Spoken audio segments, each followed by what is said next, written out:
બોલો બેહો બેહો આરામથી બેહો. શું નામ તમારું?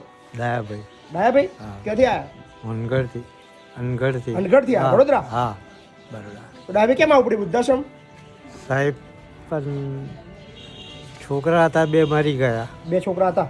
હા 3 હતા તે કંઈક પાગલ થયો રખડી કહે છે. બૈરું ઓફ થઈ ગયું છે. છોકરીઓ હારે છે. કોઈ છે જ નહીં તમારું બીજું? કોઈ નહીં. કેટલા વર્ષથી એકલવાયુ જિંદગી જીવતા હતા?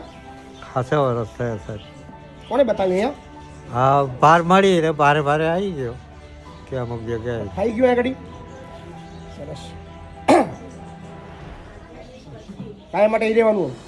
આખી જિંદગી જીવ જાય ત્યાં સુધી? હવે મારી જિંદગી પૂરી જ છે બાપુ. 80 વર્ષ તો મને થઈ ગયા છે. 20 વર્ષ જીવવાનું. ભલે 80 થયા. ઓ બાબા ભલે 80 થયા. તો વાંધો નહીં મને અહીં તો આનંદ છે. જીવાશે એમ. અહીં જીવવાની મજા આવે છે ને? હા મજા એટલે તો પછી જીવાશે એમ. જીવવામાં શું હતું? દુઃખ બેઠી તરફ મરવાનો વિચાર આવતા હતા. હા હવે તો ખરા જ ને બાપુ. શું થાય? હવે તો તમને જમવાનું સમય મળે છે, સારામાં સારું રહેવાનું, બધું. બધા તમારા જેવા વડીલો જો વાતો કરવાની. રેડી. બરાબર ને? મોજ કરો. 20 વર્ષ બીજા જીવા છો. 100 વર્ષ પૂરા કરો.